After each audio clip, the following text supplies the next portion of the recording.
What's up, everyone? Taiki here, and welcome to the Crypto Market Wizards podcast. Today, I'm joined back by Messi. It's been over a year. How are you doing today? Hey, thanks for having me, man. Yeah, so the market has pumped a lot more since we last talked. How are you feeling about the markets? Where do you think we are in the cycle? Do you believe in cycles? Just give me your thoughts. It's a really difficult question, I think. And in previous cycles, I think at this point in the cycle, if you want to call it that, there were a lot clearer arguments that could be made as to, why we are in these final innings. You know, and look, some of those factors still exist today, but anybody that was here in 2021 knows this is nothing like 2021. Anybody that was here, for 2017 knows this is nothing like, 2017. And granted, a lot of people you've got a couple camps like, oh, alt season has already happened, or alt season is never going to happen, or alt season is coming. Yeah, um, like every single cycle has had an alt season, and an alt season is just like a byproduct of the enormous levels of froth that exist, towards the later part of a cycle. So, from that perspective, people say, oh, you weren't in Solana meme coins, you missed alt season. Well, alt season isn't, that's like saying you weren't in DeFi summer, you missed alt season. It was a localized phenomenon that existed. Sure, it was an enormous wealth event, for people that were lucky, and people that were in the right place at the right time. But it wasn't an enormous wealth event, for everyone, and it wasn't indicative of in kind of end times, for the cycle as a whole. It was just wealth effects from Solana pumping. And they injected I'm going to say they injected an enormous amount of capital into pumping bonk to the moon, which kind of kicked off this whole meme season, meme mania on Solana. And that hot ball of money just kept snowballing down the hill and getting bigger and bigger. And you saw With and everything else just go fucking crazy, Popcat. So I think right now, the real answer and the shortest answer I can provide you is I genuinely do not know how much longer we have. And I think it's fair to say that I'm pretty torn and pretty confused, because there's a lot of signals that show give this we're just getting started energy. For one, we haven't had this alt season, which people are, like I said, have all sorts of theories about it, but alt season is an indicator of the end times. It's something that happens before the cycle concludes. And it happens because of the conditions that exist as a result of the cycle itself. So we haven't had this alt season. You're just getting these Ethereum DATs kind of spun up that are injecting enormous amounts of capital. Still really not. I don't really understand this DAT game. When it's so easy to just own the underlying kind of treasury asset, even with the ETFs and stuff. Why does it make sense to buy a company that has said, hey, we're gonna dump any premium to now to buy more ETH? Doesn't it make sense to just buy ETH? I think so, but maybe there's some kind of big brain thing I'm missing here. But whatever kind of alchemy they're doing, these guys are selling the Ethereum narrative super hard. We have the most pro crypto administration we've ever had ever, and it's funny to even say that, because in previous cycles, it didn't really matter whether the governments liked crypto or not. We weren't at that level yet. Now we're here. We're at that level. So Donald Trump signed an executive order to allow these passive flows to hit crypto. He is the crypto president, self-proclaimed. His children are participating in, all of this crypto crime, World Liberty Fi, and Eric Trump is on Twitter beating the drums. You got to buy the dip and thank me later. And shit talking with CT influencers. I don't know, man. I really don't, because I do think that the market can stay retarded, for a very long time. And a lot of people have said this cycle is just like in this institutional kind of adoption cycle, and that the cycle is just going to be defined by institutional flows. And look, so far that's kind of been proven true, right?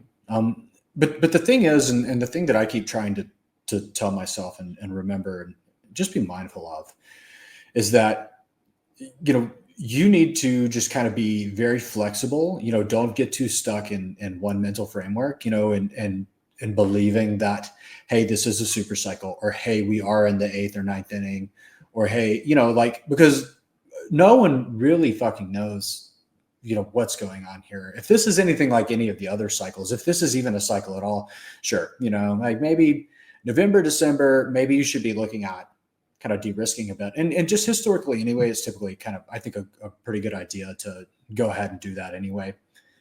I think a lot of people they wait till January of the new year to start kind of selling some things just for tax efficiency's sake and things like that. So if you aren't trying to be as efficient as possible with your taxes, or defer your taxes for a year, really, it might make sense to be mindful of that. But I think really we're just going to have to wait and see what happens. It's very, very possible. I think that cycles are dead, but that has yet to be proven. And cycles are dead. A lot of people have said too, like, oh, cycles are dead. Now you're never going to make it. Your chance to make it is over. You're doomed to the lower class and wage cuckery and, or I guess with this AI narrative, universal basic income, for the rest of your life. To whereas, the haves are going to just accumulate more and more wealth, and we're just going to have this growing dispersion. Like, it's not going to be like over for everybody. It could just be more of what we've seen. Like, select alts have done really well. Even like, you can pick any sector really. And I feel like there's been some kind of alt that's just kicked ass. Like even in DeFi and stuff, they said DeFi was dead. Pendle, Athena, although, I think the Athena metrics look a lot better than the Athena chart. Although the chart looks pretty good, and it came off the bottom super hard. I guess like the problem with things like Athena is that the market cap of the coin is at all-time highs, but the token price is like down 60%, right? So perfect example of that is Lido. People right, Lido. Look, guys, I'm from the South. I'm going to mispronounce a lot of stuff. Okay. But however it's pronounced, and I'm not really sure. It's like, if you go chart, just the USD price, like you could be like, oh, this thing's been an accumulation for years, right? And then you switch it to the market cap view, and it's just like distribution. It's like straight up, and it's because there's all these unlocks, a lot of that. I think that's probably one of the first examples of like one of these things to where a lot of the price discovery, probably occurred before the token even came out. And obviously, they deserve, I think, their valuation market cap, for what they've done, and the amount of market share they have in the liquid staking market. But I really do think it's a good time to just, people get so worried about all of these external factors. I think that people need to worry about today, worry about tomorrow, worry about managing their downside, and just keep an open mind. And you want to be here and witness everything as it happens, and just kind of adjust. Yeah, there's all sorts of outcomes, right? And it's very task dependent. There's a chance that maybe cycles are over for Bitcoin, but for non-Bitcoin assets, there's like booms and busts. That's possible. Maybe there's no booms and busts and everything goes up only. I think when we had our last podcast, maybe like a year, like 15 months ago or so, I would have said that the odds of a top is close to zero, definitely under 5%. Yeah. But now I think they're definitely elevated. It's like 20%, 15, 30. I don't know, right? It's I'm gonna give it like 50-50. You say 50-50. Okay, interesting. I really, really want to believe that this time is different. But you know what they say about when people start saying new paradigm. So the only reason I'm assigning 50-50 is because like internally, I really don't believe the odds are like that at all. But because of the way I'm thinking, I'm like, okay, like maybe you should skew it a little bit, out of your favor, out of your narrative and what you want to happen. Yeah. The last time we met, I would have told you this is just a normal cycle.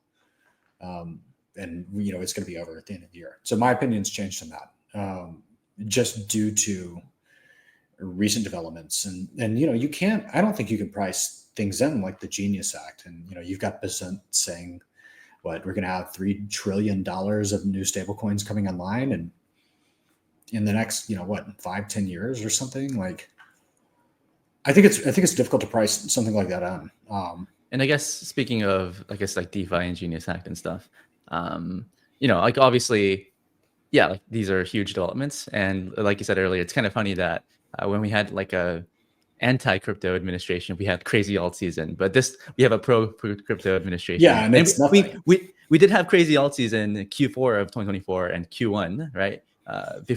Before the inauguration, that was like peak fraud. Almost everything was kind of going up, but we never really saw these like parabolic moves across the board. If you looked at pull up any fucking chart and the top 100 at the end of 2021, like every single chart was just a straight hockey stick. And it was very easy from that perspective to look at that and say, whoa, this market's hot.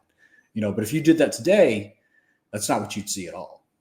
So like I've just really, of course, like I'm a fucking autistic nerd, and the meme stuff really never made sense to me. So I'm still like kind of trying to find out, where I fit in this cycle, and I think a lot of people are in that boat of, just trying to figure out like, okay, like obviously things are different, and I need to adapt. And the thing is, of course you can just swim with the current. That's the easiest thing to do. You might not be super early to anything, but you could ride these trends and ride the momentum and and make money. I like being like first to something. I like being early to a new trend, early to a new bag. And it's really difficult in that regard because, I'm probably, the chances of me being early to like the next banger meme are probably close to zero. Because come on, like I don't get it, and I don't know. I don't know really what makes these things tick, why this one and not that one. So, I'm trying to think about this from a couple of different perspectives, like just in the way I'm positioning, and I want to have exposure to different things that I think could be hot. Like, I think the conversation around prediction markets is starting to heat up now. So have a prediction markets play. Launch pads, I think, have this obvious PMF. So, who like finding a launch pad that can do things differently. Obviously, there's this big institutional bid, and we have a lot of stable coins. So thinking about how to get exposure to that stable coin growth, and that's just kind of the way I'm like thinking about this moving forward and positioning it. And two, a previous strategy of mine that I've used almost every cycle has been this kind of rotator strategy and compounding, and I've always just talked about the effects of compound wealth. And in compound trades, because in the right market conditions, you're seeing multiples pop off everywhere. And it's very easy for you to say, I got a 3x here that I'm going to roll into a 3x here, for that 9x. And then, I get a 5x over here. That'll be close to 50x, like in just 3 trades. But that's not working this cycle because there's so much dispersion that it really is like the cycle of like believing in something, shout out Murad and all that, the Aeons or whatever. But it really is because, if you want to do really well this cycle, I feel like you can't really be this kind of heavy rotator, unless you're one of these Solana guys, that are just farming everybody. You've got to pick something and believe in it and stick to it. Yeah, I guess also the problem with believing in something is if you're wrong, then you're just stuck in the a cooked asset. And I want to pivot the conversation to, I guess, like psychology, and I'll be like, I guess vulnerable to like how I'm feeling. So, I was like bullish on DeFi. I was bullish on the stablecoins narrative with like the Genius Act and whatnot. And I'm like, okay, like I'm gonna buy like this maker token, right? Because I just think it's like cheap and it has buyback, et cetera, et cetera, et cetera. It's got that like an RWA component too. Yeah. So I bet really big. It worked. I started buying in like February, did really well. And then in the past month or two, it's been just a dog. It's been horrible. And I'm still up on the trade because I just like bet heavy early, but I just feel like this.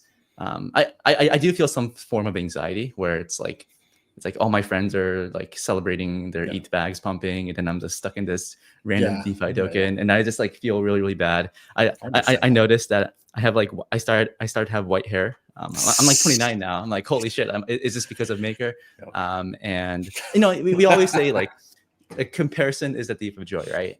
And but I also have to be real with myself, because if you told me at the beginning of 2023, like post bear, or you know, the beginning of the bull, that like this would be my portfolio performance, I would probably be like upset. It's like, okay, like you'd be like, what the fuck, like where did I go wrong? You know, yeah. But like, like if I look at it objectively, I'm like, I'm happy that I made like this amount of money, like post taxes and like all that. But I'm like, I just feel washed in a sense, right? You know, and I think I can, you know, personally like kind of echo that feeling. You know, the DeFi stuff is really interesting because, you know, I think with Ethereum pumping, like you'd really think that like the DeFi stuff would be doing really, really well. And some of it, you know, some of it's doing okay, right? And but DeFi is like really, really interesting. And obviously like Hyperliquid did a lot for the crypto market because it made people think about real fundamentals again. Before Hyperliquid happened, no one was talking about revenue. If you talked about revenue, people would laugh you out of the room. They'd say, if your protocol has revenue, like, and zero. This is the only market in the world, you know, where people would have that attitude. You know, if there's revenue, it's going to fucking zero. Like, because revenue, like the problem with DeFi and even like the Maker, you know, trade and stuff is like, yeah, Maker's a really great asset. And a lot of it is a really great asset, you know, and I think if you have a very, very long like time preference and you know, you could hold for 5 to 10 years, I think that both of those things are going to be absolute kingmakers. But 5 to 10 years in crypto land is an eternity. It might as well be 100 years, you know? And that's really, I think, one of the issues here. And for at least me and like my personal like mental positioning is like, obviously like you want to have some more like near-term runners. So if you do have these long-term convictions and beliefs, like maybe you can build those bags and add to them. But, you know, being tethered to your cash flows can be a blessing and a curse. You know, it's a blessing when you're in growth mode because, you know, when the cash flows are increasing and the fundamentals are getting better, the token's going to reprice to the upside. But it's a curse because, you know, your protocol can just be making absurd, enormous revenues. And it's not moving. And you're like, right. What the fuck is going on here? You know, you've seen that kind of with Pump Fun. You've seen that, you know, with Hyperliquid, with Maker, really anything that has any kind of substantial cash flows, you know, and people are surprised and they're shocked. Well, it's, you know, the market knows these cash flows are coming in. And it's still decided to price the assets in these ways. And it's because they're not going to carry a huge premium to the value that's, you know, been dictated by the cash flows. And they're just not. So, you know, Ethereum is different in that regard because it's just an L1 and there's a lot of other things. And this is where, you know, people got it so wrong when they were calling for the death of Ethereum. There's so many things that make a network valuable beyond its potential to capture value and revenue. The best example of which is Bitcoin. Literally does fucking nothing. It is a digital rock, and somehow it is the hottest, best performing crypto asset. Nothing can touch its performance. And, you know, yeah, it's kind of been farting around recently, but, you know, the proof's in the pudding there. You know, just because your chain, you know, Solana is making more revenue or whatever than Ethereum doesn't make it more valuable than Ethereum. And people were saying like, oh, you know, that's going to change. Like, you know, Solana, this is the Solana takeover, you know, Solana's going to pass Ethereum and all this. And it's a great chain and stuff, but it'll never pass Ethereum. And the reasons it will never pass Ethereum are because of what actually makes these things valuable. It's not revenue. Yeah. And I think it's, you know, over time, I've come to the realization that, you know, it's good to have an opinion on something, but sometimes, you know, just because I feel a certain way doesn't mean that this token has to pump, you know. Sometimes the market's right and I'm just wrong. And then I just have to deal with, you know, just feeling like an idiot, you know. That, you know, that's like one of the things you deal with a lot, though, if you dare to think differently and you dare to think, for yourself. Because I do think that there's very few people, and you're among those people, that actually really enjoy formulating their own ideas about the market, beating to their own drummer, doing their own thing. And it can be a difficult path a lot of times because, you're not necessarily swimming with the current, right? You're trying to be on something different, to do something new, to explore something exciting. And a lot of times when you're in that kind of frame of mind, like, other people aren't going to think the way you do. Other people aren't going to see things, the way you do. But what really makes that worth it and satisfying is like when you are right, and no one else kind of saw it, you saw it. And so like the byproduct, the result of that is not only are you vindicated, but you're early to something big, to a big idea. Yeah. And it takes one trade, literally one trade. You could fumble an entire cycle and make one good trade, and outperform everybody for the last 3 years. And look at a lot of these hyper liquid guys. The kind of joke is like, oh, guy, that got his ass saved by an airdrop, has an opinion on macroeconomics now. That's funny. Because a lot of these hyper liquid guys, that have this absurd wealth didn't do fucking shit this cycle. And they were over there gambling on this weird on-chain exchange and ended up with 8 figures because they got an airdrop, and then this is crazy, they dared to hold the airdrop, which in today's age is like one of the greatest sins you can do. Like, you sell the fucking airdrop because it's all these tokens are worthless, right? They're going to zero. But these people, to their credit, they got this airdrop, they got this bailout, and they said, you know what? I still believe in this. It's not enough. And then they got a 10x on their airdrop, 20x even, maybe, right? No, not 10x. Yeah. No. But it launched like a 3, so it's like a 15x. They made a lot of fucking dough. But that's a lot of these people were people that thought differently and that were right. Yeah. I guess it also goes back to the question of like, would you rather be right or would you rather make money? Obviously, I want to be both. I want to be right and then make money, sure. and then I feel like a god. But sometimes I feel like I feel like this applies to a lot of people, but people have a desire to be right more than they want to make money, and I need to like try to separate that sometimes. And I guess on the point of hyperliquid, crypto just rewards you in so many different ways. Like I think hyperliquid launched around early 2023, and when I first started using it, like closed alpha, it was like this platform is trash. I was like, this is not good. But then over time, it's like actually the team is cracked, and you get rewarded for you get rewarded for believing in stuff, right? And I guess there's also survivorship bias too. But I don't. I guess crypto provides so many opportunities that you do have to just remain interested, right? It's so easy, and I feel like I've become more disillusioned with like the markets in the past few years, just because I've seen so much crime, seen so much like just tokens go down, and then it's like, oh my god, like all these founders like raising money from VCs, launching a token, and then just retiring, that's crazy, leaving. Yeah. And I just I'm like, oh my god, like what are we even doing here? I can't blame them. If somebody was going to give me, these guys are probably walking away with, what, $30 to $80 million or something, or 8 figures at least. And they didn't even have to. They just built something and left. Just kind of wild. Yeah, but I feel like Jez had this post here where I think we're definitely at the stage of the cycle where I can't morally feel comfortable shilling like Ethereum or something to like my friends and family. Yeah. So there's too much uncertainty, and for anything, like you can't reasonably say, I think at this point, seriously, 100% seriously, that we are early. The question is, are we late? Which is I think that's kind of what's up for debate right now. Are we early? No, you're not. Yeah, and like we said earlier, like we could just be wrong, right? Like maybe this is just institutionally driven, and then we just have this infinite bid like the stock market, and then like then you and I were just like panicking about 7th, 6th, 8th inning, and then it doesn't really matter. ETH right? is at $30,000 and our bags still haven't moved because we're in DeFi. Like, I mean, Yeah, dude, I mean that's maybe, possible, who dude. knows? Yeah, who knows? Yeah. I think I liked what you said though.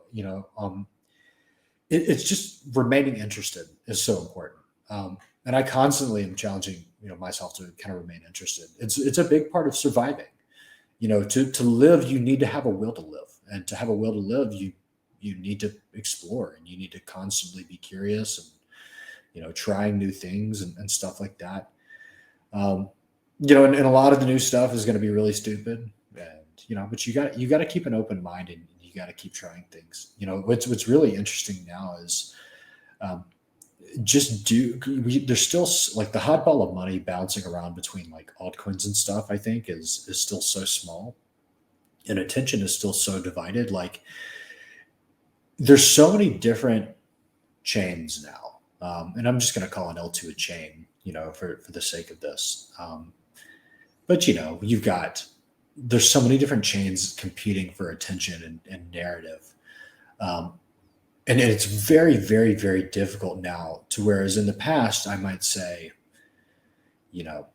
there could be 5 chains. So like in 2021, what was there? Ethereum, AVAX, Phantom, Luna, Polygon, Harmony, Polygon, BNB, yeah. BNB. And like, it sounds like a lot back then, but it really wasn't, because you could go to any of those chains, I feel like. And if there was a decent play and you got it, it was going to pump. Like eventually attention would find it, because there's 7 or 8 places to look. But now there's 100 places to look. And it's even stuff like, you look at a chain like Linea, which is, a badass fucking chain. It's a ZK chain. I've never heard anyone say Linea is a badass chain. It's cool tech. What? It's cool tech. I mean, cool tech. I guess so. It's just an L2. Scroll too. Scroll. ZK said, look, I got totally boned. So, because, back in the day, I was of the mind that like Scroll is differentiated itself from the other L2s, because it's a ZK stack instead of optimistic rollup. Yeah. And so, I farmed there, and, I farmed at Nuri, the Ramses fork over there. And, I got a good Nuri airdrop that was worth like 100K at some point. But it is now worth like, I was retarded. I thought Scroll was going to keep being at least some kind of a thing. So I was just like, F it, I'll just lock this for 4 years. These guys, they for 4 years. Yeah, I did. I don't know what I was thinking, man. I don't know what I you can laugh. You believe in something, Yeah, I believed. Yeah. I believed in it. Now my VE Nuri bag is worth like $1,500. It's down like 99%. But hey, at least you have the income, right? Yeah, you have. Like, there's no income. There's no. And to be honest, I ended up losing money on that because the tax consequences of claiming that are more than the fucking bag is even worth now. And when you claim something, it's claimed as income. But like back to Linea, when you have Joseph Lubin like and SBAT saying like he's basically going to deploy all these Ethereum assets on Linea, like King make the chain. From a DeFi perspective, just through the Ethereum TVL and stuff, like that's a pretty cool narrative, and they've got their own. I bet on the wrong fork because Nile became Rex, which is $200 million FTV compared to Nuri, which went to 0, which is what I farmed instead of Nile.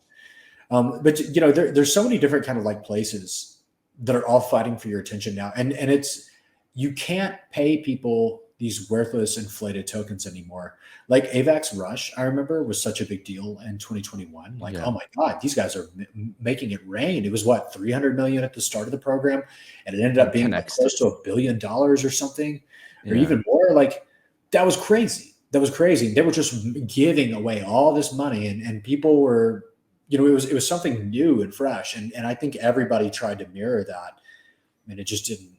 It worked less and less and less until these days it doesn't work, even to the point of where people are debating are airdrops even worth it, or the airdrops even viable anymore, because when you do an airdrop, what happens? People just fucking dump it. You can't incentivize a test net anymore. People sybil it so bad. You're just giving money to extractors, people that don't actually support you or do anything for you. Yeah. But I guess I mean, if the token's worth, I mean, if the token makes money, right, like hype, then the Yeah. airdrop is good. But most tokens make no money. But pivoting on the discussion, you mentioned, like locking up your tokens and just like, having it go wrecked. I do want to talk about selling because I think one of the most viral clips we had from our last podcast was this. Let me just play real quick, and then we can chat about it. Crypto's a butthole. Exit only. Never put money. Never put money in crypto. Only take money out of crypto. Never, ever, ever put money back in crypto that you have taken out. Once you've taken out, that's real money. Real money does not go in crypto. Crypto's So It's true. I mean, I love this. I love this clip. Every week I tell myself, crypto is a butthole, exit only. You know the market. I actually broke my own rule. You on-ramped? Yeah, I on-ramped a few 100K to buy some kind of pre-sale that, or not a pre-sale. I feel pre-sale is like that's what you'd call something for like a coal, like on-chain project. It was like a seed round for something that's like down. My money's down like 80% already. And, I thought I looked at the valuation and stuff like, yeah, I'm not going to say what it is. But, like you look at the valuation and stuff and, I really did think I was like, I needed to have this extra capital to like get in something early and I could afford it. And, I was just like, okay, like, this isn't going to hurt you, whatever. But I do regret it just in the sense that like, that's like one of my number one rules. And of course, I disobeyed it and I was punished, Yeah. And this is something that like, I want to talk about because I feel like selling is not too hard, right? But the hardest part is like once you hold stable coins, it's so easy to like just ape something new. Like I can't be in stable coins. I have to add the additional point of friction to where like the stable coins get converted to real dollars and go to my bank account because it's a lot. I don't know what it is. I can have infinite dollars in my bank account and I have like no desire or will to like start just ripping through it and like blindly aping things. But if I have that money in stables and like we get a really good dip one day, because even if I don't have money, I'm always trying to think about what my next like 3 or 4 moves are. Even though, my framework, as of late, I think I finally realized that, my rotation game that I played in the past is not going to work out. So my framework right now truly is like, you've made your bed, buddy. Like you need to rest in it. Like, pick some decent bags with decent narratives and decent teams, get a nice chunk of the supply and just pray to God that one of them, just one of them, is that one that moves. And it's been going like my bags have done pretty well, I think, since I kind of adopted this new mental framework in April when I was like rock bottom mentally, like you're so fucking stupid, bro. Because, dude, a lot of these altcoins, like they got smacked like going into April. Like people were, saying like, and people were saying too, like, oh, now the summer's coming. It's time to, sell all your shit and go away. Sell in May, sell in May, like everything. It's fucking over. And like altcoins got brutalized in Q1 and Q2 for the most part. Or not really just kind of Q1. But, I basically like restructured my portfolio largely in early April with the idea that I need to just kind of be believing in something. And it's, it's done okay. But just, I guess, to go back to selling, people will sell and there's always this desire to kind of make more, and especially if you've had that fresh win, let's say you put 100K into something and, now you use a great play and you got 400 or 500K now. People always have the desire to like, oh, I've got, this 400K. It's not really in your head 400K. It's still like 100K, as far as you're thinking of it, because you didn't do anything. You just got lucky or you were right, or whatever the number went up. So it just feels like this like play, online, like it's like credits, it's not real money. So at least for me, I'm just like, I'm always like trying to plan these next moves. I've got bags I'm interested in. There's a nice red day. I need to deploy this stable. I need to buy this. And I believe in this. And and it's funny too because you can like be really interested in and kind of believe in something, but like once you actually buy it and you own it, like now you really believe in it. Now you've got to war for that shit, right? Yeah, yeah. Like nobody And it's better so tell hard you. to sell Yeah, afterwards because then like always. you like you sell the dream, right? Yeah, But that's what I've always said. Yeah, yeah, but I guess like going back to this question, I guess recognizing tops is hard, but is your yeah. plan whenever you do sell to just withdraw because like real like stable coins feel like Yeah. play money, so it's easy to like just fuck around and like Yeah, and I like that's just, how you get around. look, there's still just, I think, so much risk of, and obviously there are ways to, deploy your stables on chain, and make good money. But there's still, I think, in my opinion, there's a lot of risk to doing so. It's too much risk for me personally because the thought of getting rugged on stable coins, like, would absolutely ruin me if that happened. Like, can you imagine, like, you've cashed out in the cycle, you've done so well, and then all of a sudden you're like, well, I can get 10% on my money in this protocol, or 8% or 20% here. You deploy all your stables in it and everything's going fantastic. You feel like you're on top of the world, you've made it. And then North Korea comes and just takes your fucking money that you were putting into DeFi for 20%, when you could have had it sitting safe in your bank account with government protection, for substantially less yield, but a lot more safety. You never want to put yourself in a compromising position like that. And the first question that I saw, when you brought that screen up, was actually like, Yeah. How can you tell tops? How do you recognize tops? I don't really like to think about things, and I think I've said this before, for anybody that's listened to me over any period of time. Like, stop thinking in terms of tops and bottoms. That's that kind of thinking. Well, fuck you, because you're probably not that guy. You're not going to sell top. You're probably not going to buy the bottom either. I love to try to buy the bottom. It doesn't normally go too well.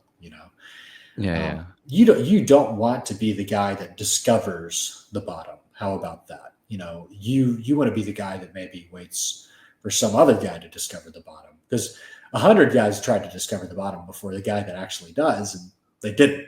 They ended up losing money. Think about things in terms of cheap and expensive, and I think it's a lot easier to think about when you look at something and look at the chart. Is this cheap or is this expensive? And the thing is things can always get cheaper and they can always get more expensive. But you can tell if something's expensive, right? I personally think that things are getting expensive. Like the entire market is getting expensive. And I'm not sure if like I could be washed, right? So I'm not even sure if my opinion matters much anymore. But like at current prices, like I can definitely see us maybe topping after like we pump, let's say 50% more. But I can definitely argue that there's 50% downside in the markets right now. Like ETH can definitely, I mean, ETH was literally $1,500 like 4 months ago, right? And everyone was like suicidal. And now it's like, oh, we pumped. So, everyone's like, oh yeah, like we'll never go below 3K again. Well, now it's going to 140K. Yeah. So I don't know. Like, I feel like things are starting to get expensive. So I agree.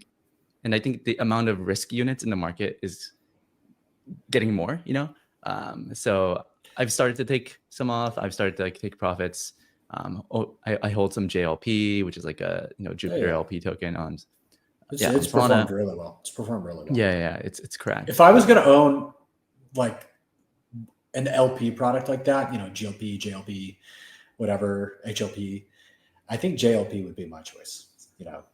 There's the most like brain dead retail retards getting chopped up on Solana. Then that's crazy. Yeah, it's actually crazy. There's a good bit of history there too.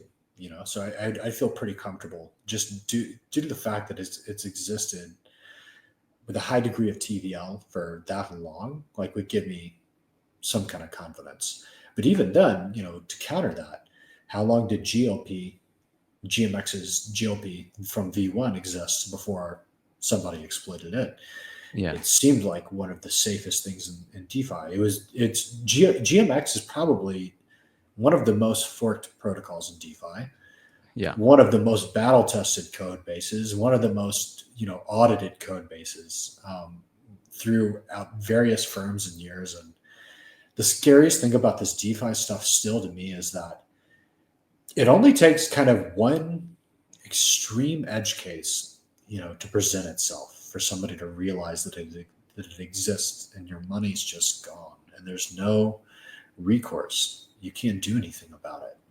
Yeah, and like this happened last cycle too, right? Where some people sold the top, or they de-risked, and they deposited dollars to like UST, like Anchor, or they were just like sitting in like FTX. Yeah, I got $1 million. Now I'm going to make 200K a year off of this, and that's enough. I don't have to work. I don't have to do. Yeah. And even FTX, we thought it was safe, but it just like died. It just like died, right? So yeah. So I was getting some spam call, fucking Coinbase leak. Oh, dude, I get that so many times. Like every fucking day, a new text. Your Coinbase account, as somebody's requested to change your password. And I'm like, motherfucker, I hadn't used my Coinbase account in 10 years. Like, what are you talking about? Okay, it's fine by me. Actually, I'm interested because, like, does that mean you don't farm anymore? Like, I remember you used to farm a lot, like last cycle. Like, are you too boomer now? Like, yeah, you know what? I'm honestly like, I'm pretty checked out. I don't have the same energy, that I used to have. I've got a lot more going on in my life. I'm not staying out till 4 a.m. anymore. And like, look, like more props to anybody that's on their grind and, that's doing that kind of stuff. And, you probably outperformed me, and, good for you. I can't be asked to do it anymore. The thing that I'm still really passionate about, that I still find time for, is I love like gem hunting. I love finding DeFi stuff that I think, has traction and a good product, and in the right market conditions could do well. And the thing is like people, obviously like everybody wants to buy the next Pendle, right? Because ideally like one kingmaker trade that really levels you up and changes your life. Like that's sick. Like everybody wants to seek that out, but you don't necessarily have to find the next Pendle. You could find something that's just a really, really good product. And, maybe it's 10 million market cap right now. And you think that, the revenue model and product is really good here. And it serves kind of a niche market, but at the same time, like maybe it could reprice to 150 million. Maybe that's like where you see the ceiling, but that opportunity kind of still exists. And, I kind of swore off DeFi for a while just because, and I shouldn't have, because that actually made me miss like a lot of the bangers like Arrow and Pendle and things like that. Things that I 100% know that like I would have been in on if I hadn't like lost the confidence in myself to kind of just feel like I know what's going on. Like I drank that Kool-Aid when all these memes were running and stuff, like to where if your protocol has revenue, like it's cooked. If the product has revenue, it's cooked. Because I got in my head about it, and I just started kind of overthinking it. And I should have just stayed true to my interests and my guns. But the thing is, for me, like I do think a lot of the DeFi stuff is the total addressable market is actually pretty small. It's smaller than people think. Like even if Ethereum goes, let's say Ethereum flips Bitcoin, is the backbone of finance in the world, and we're looking at a future path that is like the most bullish Ethereum path imaginable, right? That doesn't necessarily mean that some of these Ethereum DeFi bags are going to be beneficiaries of that. And two, I think a lot of people now are more aware of like emissions and stuff. So you have to be really, really careful when investing in DeFi, just because so many protocols are emitting so many tokens. And it maybe the revenue is fantastic, but does the revenue offset the emissions? It makes it difficult to invest. Hey, Taiki here. I hope you're enjoying the episode. I don't run ads or have sponsors on this channel, so I'd really appreciate it if you can like and subscribe. It would help this video reach more viewers, which will allow me to book better guests in the future. Now back to the episode. I mean, like what do you do when the price action is not really going in your favor, even if like the thesis is working out? Do you just, and of course it's easy to say, oh, I choose to believe, but at what point do you say, okay, like I'm wrong, and like do you when the metrics stop growing? You know, you got to be really careful these days too. A lot of people don't know this, but a lot of these DeFi protocols actually rent a lot of their TVL and stuff like that. So, you know, I think a good example of, and I don't know this for sure, but a good example of something I think may have rented a good degree of TVL is Spectra. So if you pull up DeFi Llama and you look at that, because I've been interested in Spectra for a long time, because obviously like Pendle is Pendle competitor. Yeah, it's a Pendle competitor. Pendle is crazy. Like they have so much PMF. But even like with Pendle, like most of Pendle's TVL is Athena, right? Yeah. So if you look at Spectra, like despite Ethereum mooning, the TVL has been on the decline. And when you see these rapid, like insane ramp ups like that, it does make me at least, it makes me a little suspicious. You know, how did they manage to go from that little TVL to huge TVL so fast? Another example, which, you know, I'm not talking shit about the protocol at all because I think it's an awesome team in protocol, is Euler. Yeah. It's, you look at the TVL, you know, the second that they came back online, you know, after everything that happened to them, they were at $1 billion TVL in like weeks, you know, which makes no, in my opinion, makes no fucking sense unless like there is some kind of TVL rental. Like, look at that. Yeah. Well, I guess. So what I'm trying to say right? is you got to be careful because, you know, there is sticky TVL versus rented or like mercenary TVL. And obviously TVL isn't the end all be all, you know, for DeFi. Revenue, I think is, but, you know, a lot of times revenue is directly correlated with, you know, how much value is in the protocol. But there's just so many landmines still, you know, to think about here. And I do think a lot of these older DeFi protocols like, you know, Maker have kind of reached this maturity phase to where you no longer look at them as get rich quick opportunities or things like that. You have to, or even a swing trade, you know, you really have to frame it and think about it and hold it with a mind that you've invested in something. And, you know, see where that investment goes. Like when I've invested a lot of money in commercial real estate with the expectation that, you know, this investment really isn't even going to mature for like 7 to 10 years. Right. But it, you know, it's going to give me a solid return, year over year until that date where I get this money back and I decide something to do with it. But that's how I'm trying to, at least. And of course, maybe crypto goes to zero tomorrow and I'm like, oh, fuck, I'm a retard. I need to sell everything. I was wrong about everything. You know, that can always happen. Right. But I'm at least trying to think more of like, what maybe can I hold, you know, longer term here? Because I want to sweat less. I still want to do well. I want to make money. You know, I want to have some gyms exposure. You know, I've got tons of gyms in my portfolio and things that I just am interested in.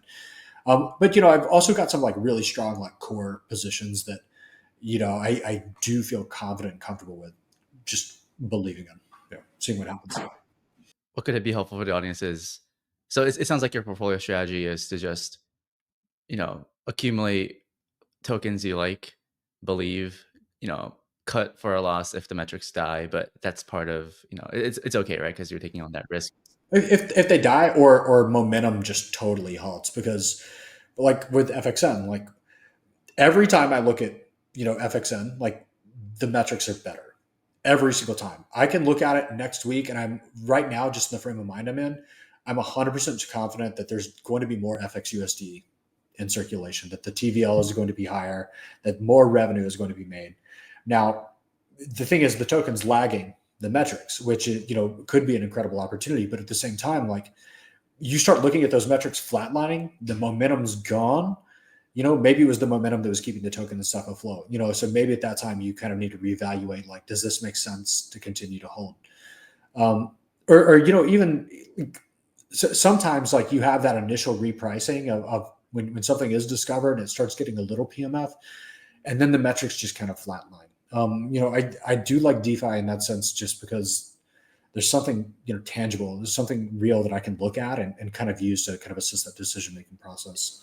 Yeah, it's good for mid curves like you and I. And Yeah. I guess I've also come to, like, obviously, right? We want to look for gems, and I want to look for like alpha and stuff. But I've also I try to have more humility, right? It's like, Yeah.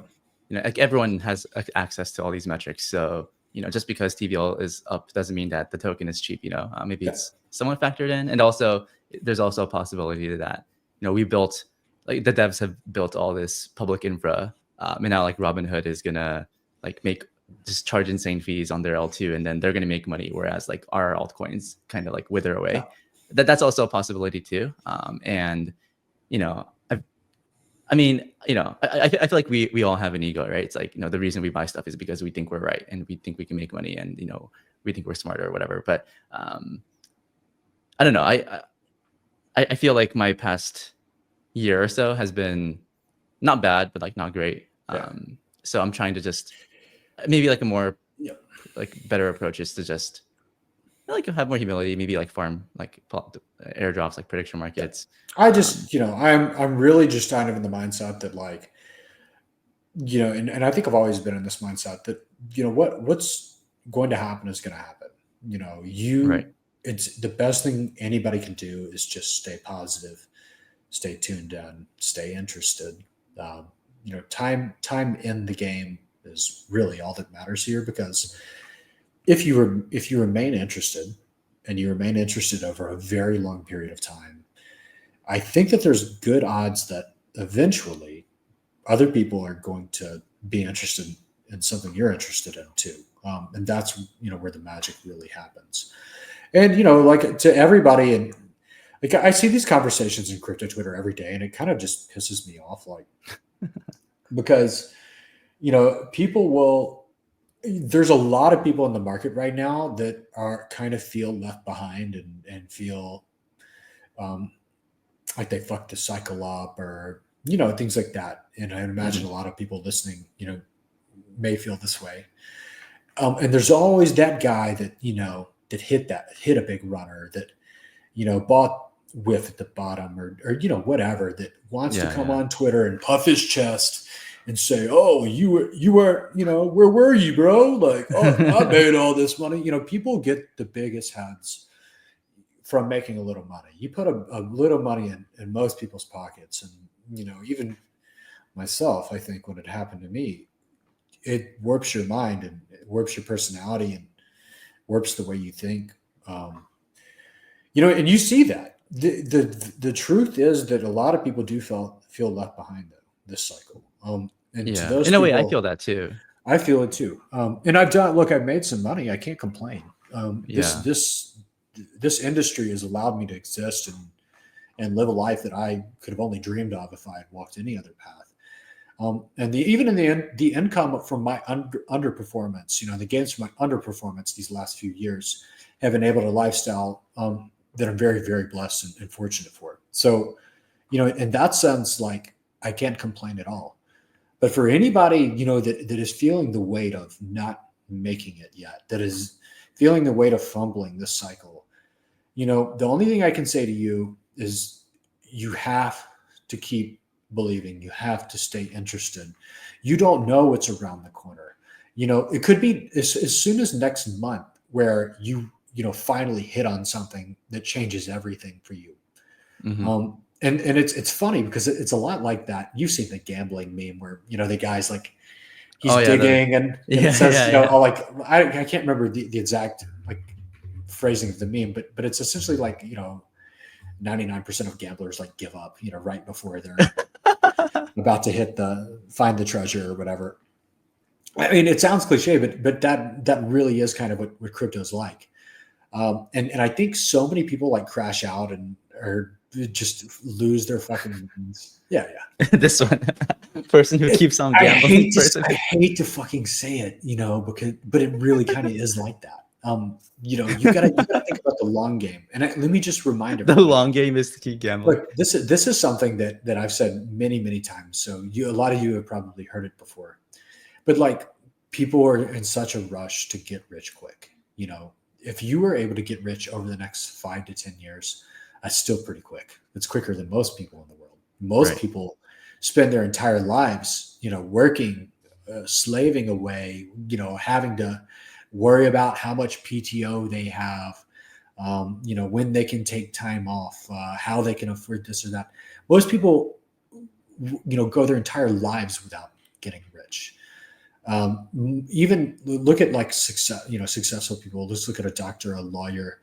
A lot of these people don't really come across as rich until they're, maybe late 40s or 50s.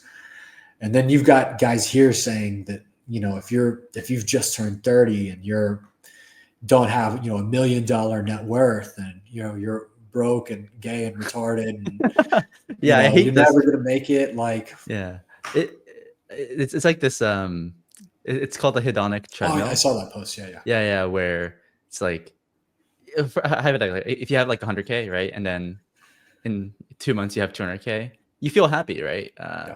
But then you kind of get used to 200K, and then you're back to your Then it normal makes you state of miserable. happiness. Yeah. Then you're back to being miserable. So I feel like that this is kind of like the state of crypto Twitter, and like I guess us, it's like we made money, but it feels like it's not enough money. Yeah. But You in don't the grand have scheme that of things, it's still money. dopamine surge, right Yeah. now. And a lot of people are just so high in this dopamine. And one thing, I said that I discussed kind of before I came on here is just what happens when you do hit it big. What happens when you make a lot of money? Because I don't think really anybody prepares you for how to deal with that. I'm very fortunate that I had some sense about me, and I didn't totally fumble the bag. In retrospect, I think I was like, don't get me wrong, I'm not in a bad place right now at all. Mm-hmm. But in retrospect, I could have been in a better place if I wasn't so eager to deploy my money, after I'd had some big scores, because I invested in different startups, and I had so much money that it was nothing to just write checks. Here you go, here you go, here you go, here you go, here you go. And 9 out of 10 of those things I wrote checks for, my money is just gone.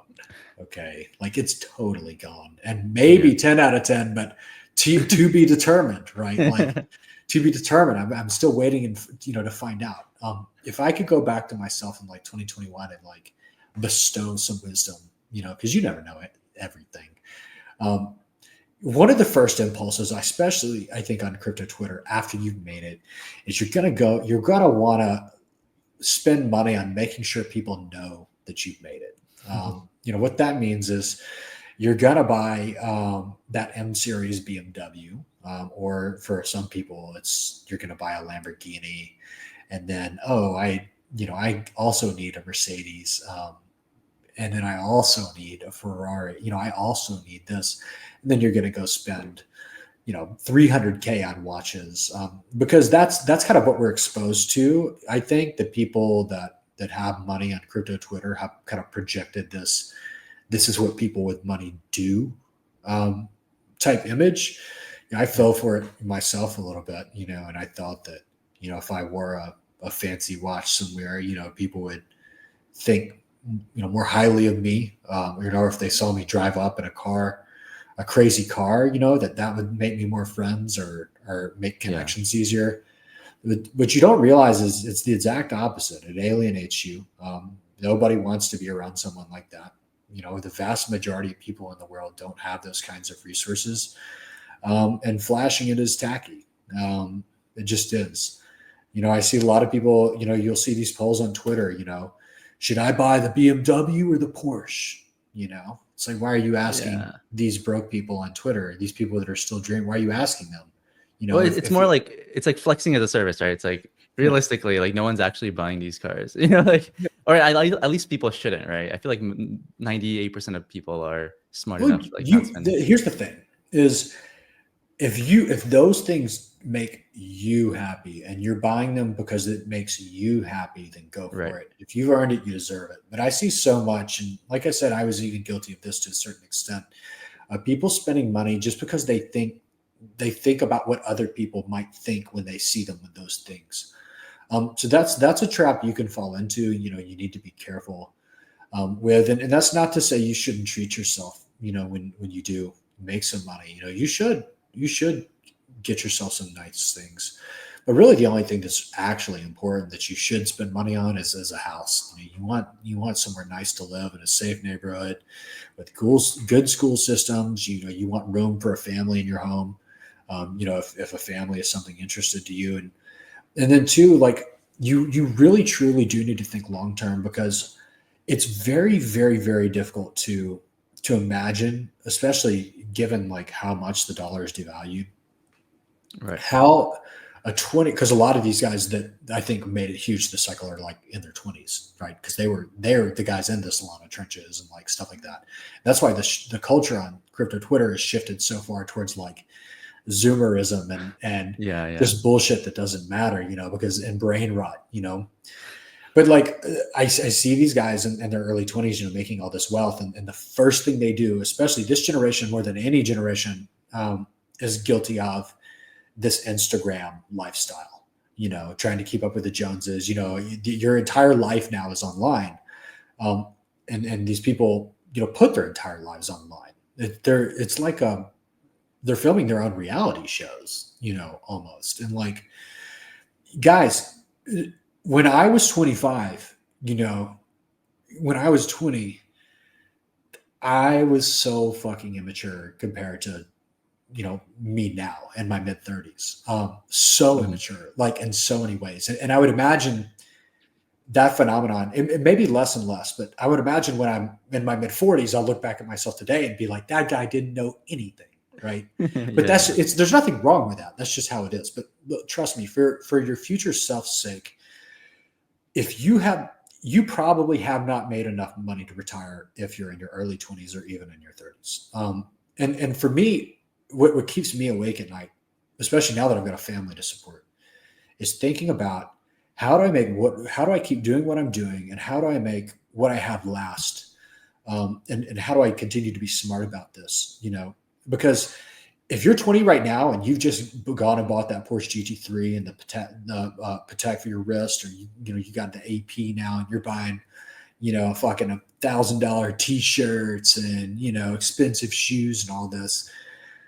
If you're 35 and you're putting the fries in the bag, oh man, you are going to hate yourself. You're never ever going to be able to live with yourself, because it's a lot harder when you fall from the top than it is when you fall from the bottom. So my advice to anybody, and just because I know, especially if you just made a bunch of fucking money, I know exactly how you're feeling. I've been there. My advice to anybody is, one, don't be so eager to spend your money. I think, one of the things you said was so important about like the hedonistic treadmill. You have to let the amount of money you have normalize. You shouldn't do anything with that money until that money just becomes normal enough to be important to you. Because like you said, hey, now I got 200 grand, I'm on the top of the world. And then a month later, it feels like nothing, right? Yeah. Let the money you have feel normal to you, because when it feels normal to you, I think it's a lot more difficult to be stupid with it and to spend it. Yeah. And people always joke about how like, oh, I was at the grocery store and I put something back, but then I came home and I aped $5,000 into a meme coin. It's the same thing, because that the on-chain money doesn't feel real, but the money in the real world does feel real. So if you've hit that lick, take the money out, put it in your bank, cash, and don't you dare spend it on anything for a little bit. And when it starts to feel normal, you need to start thinking about spending it on things that are going to enable you to maintain some degree of elevated lifestyle for a very long period of time. And especially considering how young, even me in my mid 30s, you in your 20s, whoever I'm talking to, how young a lot of us still are. A long time could be a very long time. What if fucking Brian Johnson's right and we're all living at 150, 200, you just don't know. So how are you going to make this work? How are you going to make it last? Because I know for damn sure I've got a computer science degree, but if let's say crypto is not a thing anymore tomorrow, I don't know what the fuck I'm going to do. I am not employable. I have no skills whatsoever. I guess I could go into sales or something like that. But I have even that profession's going away. You go to a car dealership these days, you can't fall back and be a car salesman. You go to a car dealership, nobody wants to haggle. Nobody wants to deal with a fucking salesman. You go in and, hey, this car is $20,000. That's how much it costs. Well, hey, I'll give you 19,000 cash for it today. No, dude, it's 20. We're not negotiating. That's it. So, I think if I had known that, like I said, I'm in a good position now, but I think if I had known that, I would have been in a better position.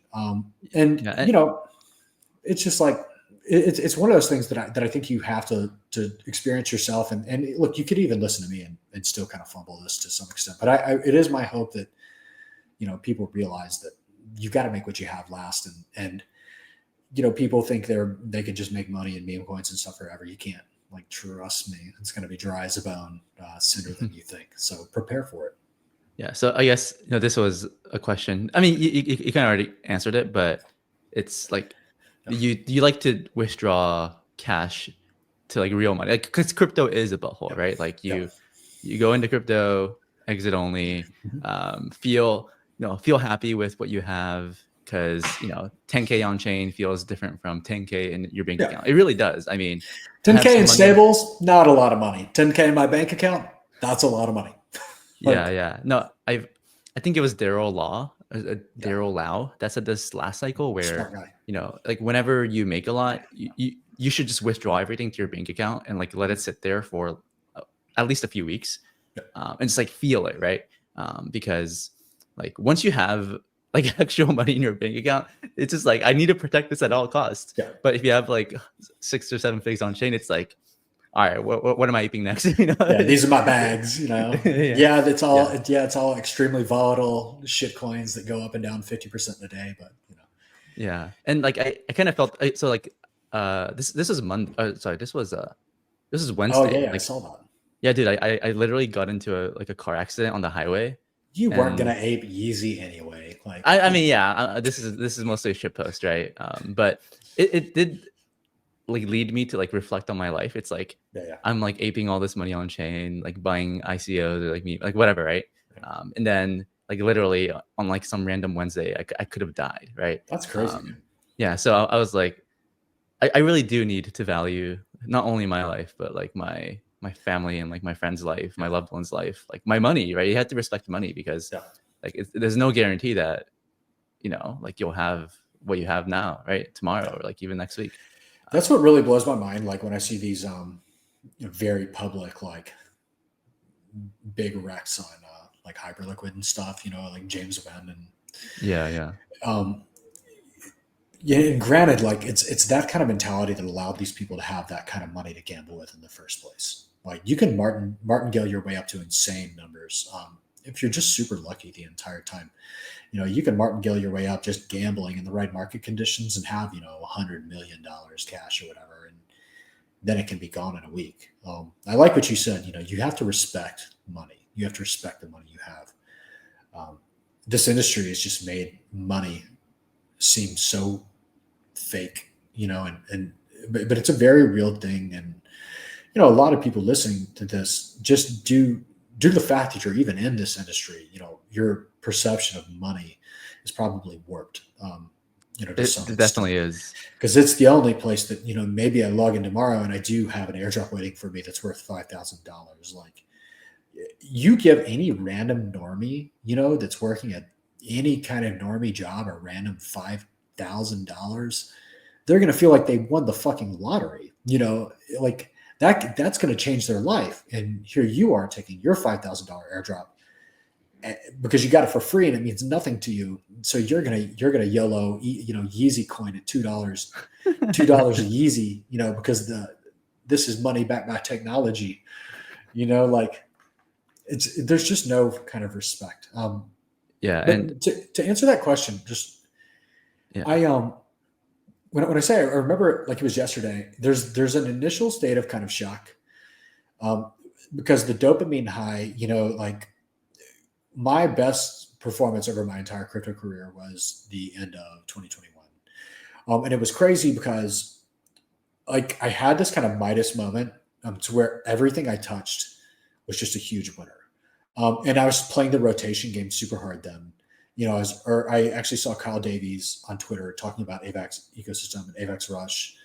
And I was one of the first people over there, that weren't like the hardcore AVAX, like have been there through all the pain type guys. Like I was one of the first people over there for the new beginning of this chain.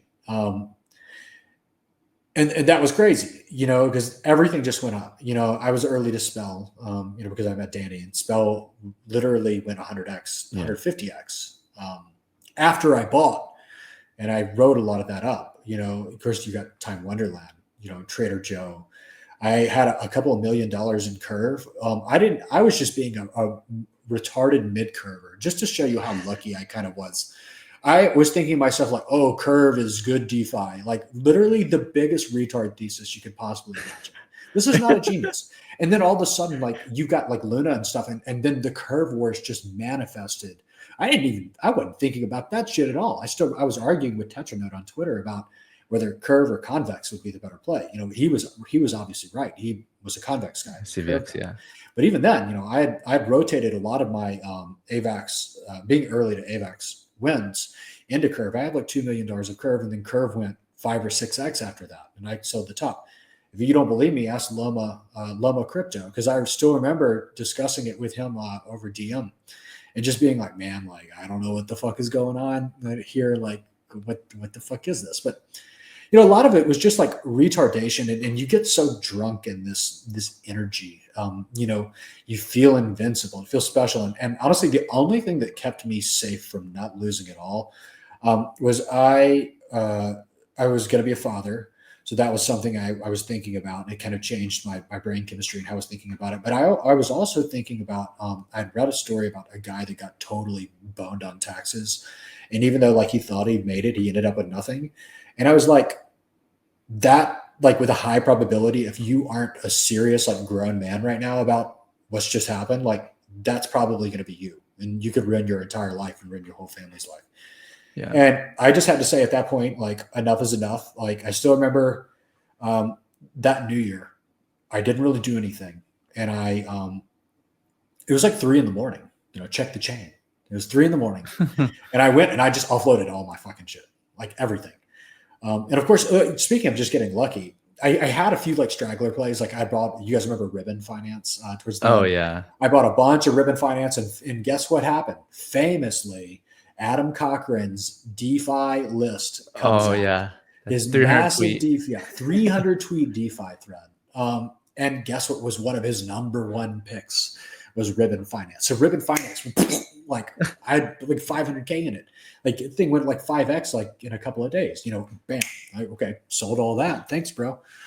Much appreciated. But all of a sudden I just found myself in just an enormous pile of cash. And I was just in such shock that I really am fortunate I didn't do anything. But like I said, I off-ramped a lot of it to my bank account. And, my retarded thing that kind of fucked me was thinking about it like in the sense that this percentage of the cash, do not touch, because this goes to Uncle Sam.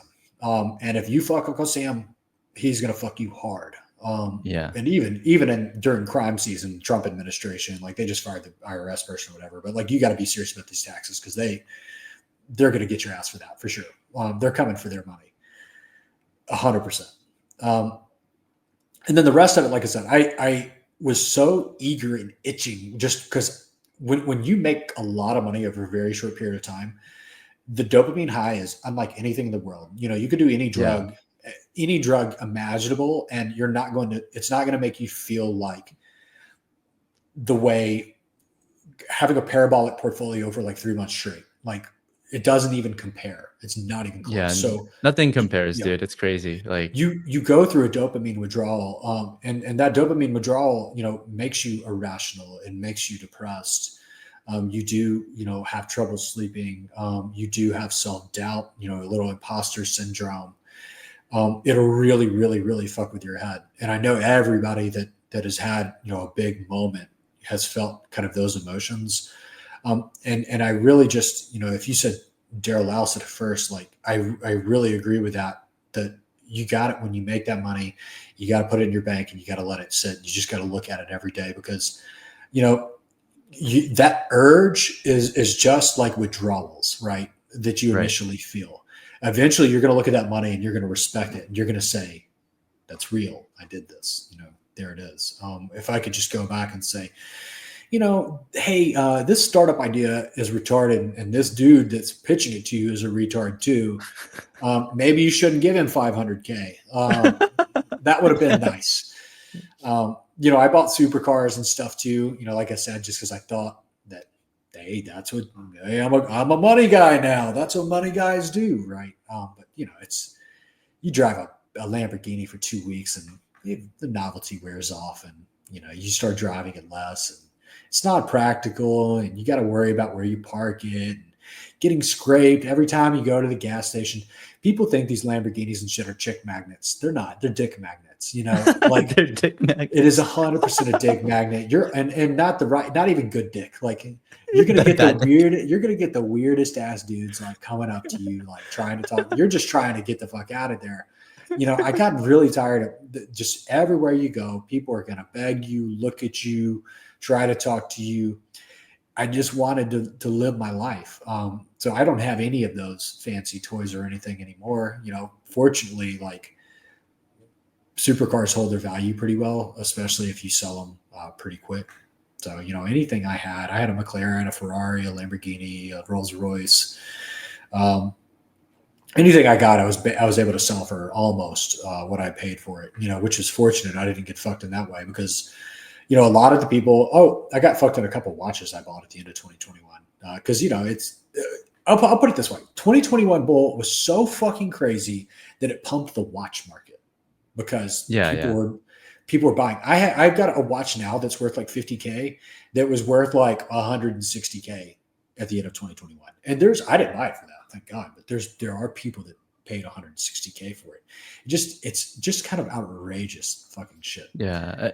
I did. Yeah. Crypto definitely warps like the value of money because like I would participate in like some fucking degenerate shit, right?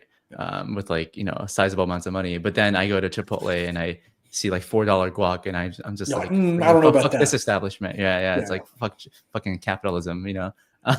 It's 100% like that. 100% like that. I totally feel that. Look, the best thing I ever did, and people like, you need to find smart people that you trust to help you grow your money if you're doing stuff outside of crypto. Because the thing is like, you are probably a skillless retard. Like just because you've made some money in crypto, like trust me, that is a very, very specialized skill set.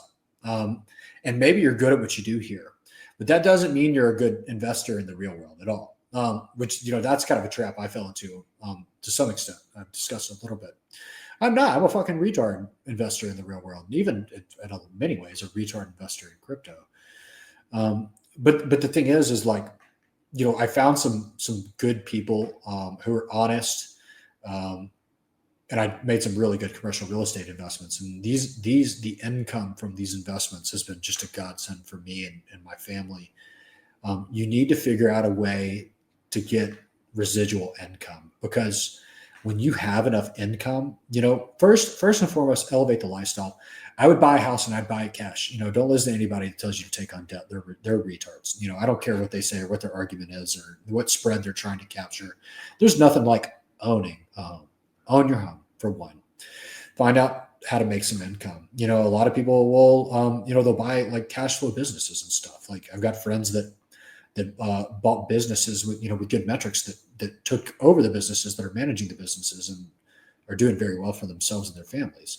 Buy some car washes, that are low overhead that you can manage and hire. You can make cash flow. Look into acquiring some good franchises, but don't jump into any of this. Do some research. You gotta figure out a way to. I've leveled up. How do I keep myself leveled up here? At a level that I am totally happy with. We always want more. Do I want more? Yeah. I really, really, really want to build a lake house right now that I can't afford. But I'm close to being able to afford it. But even when I can't afford it, I'm still going to not build it for a bit because I don't want to just be able to afford it. This is a frivolous spend. I don't need this, and when I think about making my money last for maybe 100 fucking years, holy shit, that's a long time, right? I also need to be very mindful of like, just because you can afford something doesn't necessarily make it a great idea, with this kind of long-term mindset. Yeah. So figure out that cash flow, and once you have that safety net, it really allows you to be more passive, more comfortable, less stress. So is my performance, this cycle as good as it was last cycle? No, but am I in better physical condition, mental condition? Am I just a happier person? Yeah, 100%. There's a trade-off. Look, if you're trying to make it and you don't have a family, you don't have any ties, you should be microwaving yourself, like you should, like, seriously, like you should be like inducing psychosis. You need to be staying up to 4 a.m. Like when you have these kind of opportunities on the table, you don't need to be playing fucking video games. You don't need to be getting stoned. You don't need to be doing cocaine. You don't need to be going to the club with your friends. You need to be locked in, and you need to take advantage of this, because these opportunities aren't going to last forever. But once you've made those sacrifices and you put your blood, sweat, and tears into this, it does make sense, I think, to try to do it in a more sustainable, healthy fashion, so you don't like crash out. We've seen people crash out more than once, and it can happen to anybody. Yeah, I've seen a lot of crash outs, and I think generally, I think it's pretty hard to make money in markets. Of course, passively, right? You can just like passively invest in that's fine, but trading is like very hard, and I think I've gone to a point where I'm like just grateful that I can make money from markets. Even if I'm not like a rock star, like 10 out of 10 trader, that's okay. And I think another trap I fell into in the past is like, I mean, we talked about this like last time, but it's like the 1 more 2x mentality, right?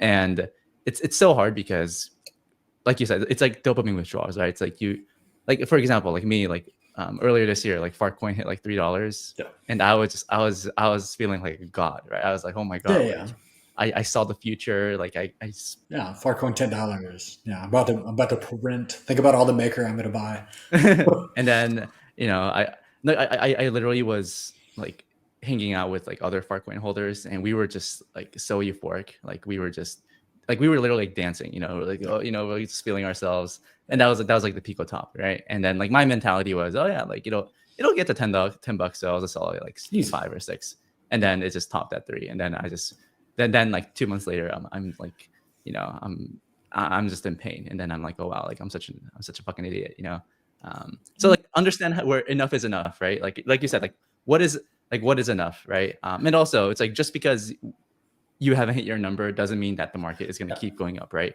I know a lot of people that's like, oh, like I need to make like 3x more to like get to my number, therefore I am bullish, right? But that doesn't make any sense, right? Like the market's the market. It doesn't really, the market doesn't care about where you're at or like what you want.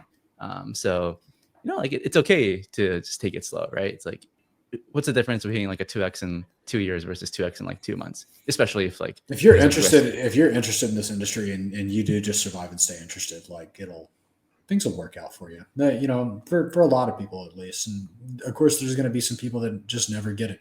There's some people from my generation who just have never gotten it. You still see them floundering around and still not really understanding, or because they're just kind of stuck in their ways. They're afraid to try new things. That's I'm guilty of that, in a lot of ways myself. Like I missed all the meme stuff, but in 2021, I still remember I missed all that NFT stuff too. I thought those were fucking stupid. I obviously I had done really well in DeFi summer, so I had this like recency bias, and that was kind of like making me, putting me in this DeFi box, and I couldn't get outside of that. But the thing is being in that DeFi box is what led me to make so much money towards the latter part of the cycle. And if I had maybe escaped that box, I wouldn't have done it. I really do strongly believe that, everything happens for a reason. And, guys, like, I really just do think it's important to just, kind of like you said, Taki, just take it slow, look at your blessings, stop comparing yourself to other people. A lot of, trust me, I think a lot more people are, no matter how you're feeling, there's probably a lot of people that feel the same way. That you do. Like you're not alone. And we're not alone. You're not alone. In terms of selling, I always say always be selling. And I still think that, right now I'm obviously like, I'm not really doing that because I'm trying to hit the fucking monster home run. I want to feel the surge. I want to feel the adrenaline. We're gonna round trip again, Messi. We're gonna I round might. trip I again. totally might. I feel it coming already. But I've already accepted that as a potential outcome of this mentality, and I think that's the kind of, at least now in these market conditions, that's the kind of psychotic mentality you need to have to do really, really well. Speaking of always be selling, I think you did a Twitter Spaces with someone else. I forget, but you kind of alluded to selling as like having post nut clarity. Can you just share the analogy with the audience? Yeah. Yeah. So it's something I talked about for a while is how hard selling is. Selling is you're not just selling an asset, you're selling a dream. Of course, every time I buy something, I'm like, this is the next Pendle. Even if I know it's not, in my head, I'm like, now I own it. So it is. This is the greatest fucking bag in DeFi, and no one can tell me otherwise now because I'm invested. I've skin in the game. And the thing is like I don't know if you guys have. I'm a former gooner here. I'm an old man now, but I don't know if you guys have ever been gooning and like you've just been edging yourself for like hours on end. You're just cranking that hog. The thing is you would have loved a nut an hour ago, but you haven't found that perfect scene yet. So you keep stroking it. You've gone soft because you saw something you didn't want to see in a certain video. But anyway, you keep going and keep going, and you finally nut. You find the moment, and you finally nut, and you get that post nut clarity. I think selling is a lot like that post nut clarity because when you're in the bag, and it's especially if it's going up and you're doing well, you're gonna have this dopamine surge, this addiction to the bag. But the thing is none of it's real until you sell. You're not going to come to your senses about it until you sell. And it's the same way as, let's say you guys have taken some ugly chick home from the bar or some big chick and, you're super horny and she's cute. And, you're going all in, right? And you nut and you're just like, ugh, what did I do? Like, come on, man. Like it's the same way, like that bag that you're feeling like you're never going to sell, that it's the next Pendle, you're going to ride it 100, 200, 500x. You're going to make it. You're going to have mansions and supercars and boats and, all this kind of stuff. That same bag you feel that way about, you sell a little bit, you're going to have a little post-nut clarity there. All of a sudden, it becomes a lot easier to sell more because you realize that selling it wasn't so bad. And people are so afraid, you don't have to sell your dreams when you sell the bag. That's the thing I think a lot of people don't realize is that, you can sell 10% of a bag. And, if you're right and your dream is right, it's going to go 500x. It's going to change your life. Still is. And if you sold 10% after a 5 or 10x, it's not going to make any difference. You're still going to get hilariously rich. So, what's the downside to doing so? And even if you're not going to, sell and put the money in your bank account, because let's be real, I can preach that all day, but unless I feel like pretty satisfied, I'm probably not going to do that. Like, let's say I'm itching to buy something else, like just peeling that profit out, that profit that's real. And, if you put it in something else, it feels good. You get an opportunity for a new dream. And I think a lot of times too, if you're rotating, and you're shaving a little bit off of something that's gone 5x to buy a new pretty big bag of something that hasn't pumped yet, I think in a lot of ways that does de-risk you to some extent. I just bought something down 95%, with a bright future and good fundamentals, and the unlocks are done, right? And everything seems to be going well. So yeah, shout out to my gooners and stuff in here. Although that stuff isn't good for you. You shouldn't be gooning. You shouldn't be gooning. The post nut clarity analogy makes sense. It's like once you do sell your bag, it's like wait, like this bag's kind of gross. Yeah, it's like what's going on here? Why did I hold so much of it, or like why? And like that wasn't that bad, like this bag's ugly as fuck. This bag is ugly. Yeah, exactly. But anyways, maybe we can. I don't know if I want that to be the last topic for the conversation because Maybe this podcast on its own is a post nut clarity for our guests. It's like they listen to this.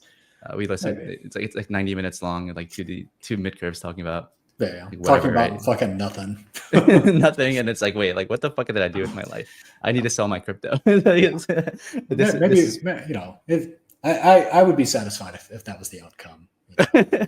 You You'd be change one satisfied? person, yeah, you change one person's life, and you know it makes it worth it. That's true. That's true. Okay, so I guess wrapping up the conversation. I mean, I always ask this for my guests. Like, how do you make it, right? I mean, we touched on this, like, obviously, I kind of focused the discussion around selling this time around because I feel like that's more important to talk about than just like building in like 20K ETH or whatever, right? So given all your past experiences, round tripping a lot, feeling like shit, looking at my notes, there's something I wrote that I wanted to ask you about. You mentioned, you've hit rock bottom like a couple times, and then like it can always get worse, like how do you come out of rock bottom? You just do, You just do. I think in that regard, I'm built different. A perpetual optimist. I always believe that I can keep going. I'm very, very mentally tough and mentally strong. I have dreams, and I'm not going to just give up on my dreams because things aren't going well for me. I think it takes a certain degree of grit to survive and make it in this industry, and the mental toughness. They say you got lucky, and in many regards we did. Just being here when we were, and the timing and the place, and there's a lot of luck involved. But there's a lot of grit involved too. And I know a lot of people that have tried to do this and they can't do it. The most people can't do it. I'm sure anybody listening to this knows, a friend that's tried crypto and has just gotten smoked and just quit. Right. They didn't keep going. But for me, I knew that this is the best chance I've got. And I'm interested in it. And the thing is, my motivation, of course, is money. I want the money. But I'm also interested. I'm genuinely interested in this. I like it. I like crypto Twitter. It's a place I feel like I fit in. And I've met a lot of friends from there and have a good network and connections. There are a lot of good people there. So for me, it was just, you got to keep going. You got to keep pushing yourself, and a lot of times too, like exercise has always been a saving grace, for me. Like if I'm in a really bad place mentally, it's typically because I've let myself like get out of shape and stuff too. So, even if you're a fat ass, like looking at this, like you gotta just try,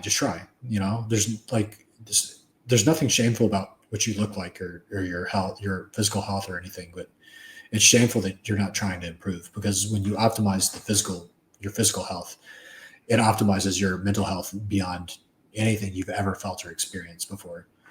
I think a lot of times I go into like freak mode in the gym, when I am like kind of in a really bad place, because, it's interesting and just thinking about, and they've done like some research into this, like the nature of reality. And if you look at like multiverse theory and just, the fact that a lot of people believe that, like reality is like this giant like tree structure or something, if you will, and your consciousness like traverses, branches, and based on like your thoughts and kind of what you're thinking. It's very, very difficult to get ahead when you're in an extremely like negative mindset. I don't think that's a very good way to end up on a branch, of reality that's favorable for you.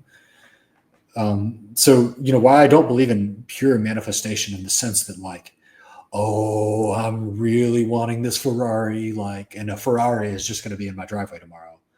I do believe in kind of like the law of attraction, and that, in order to move forward and be, in the best place possible in life, you do need to be overly positive, and overly optimistic. You can't have a doomer mindset, because if you're in a doomer mindset, you're just going to attract doom.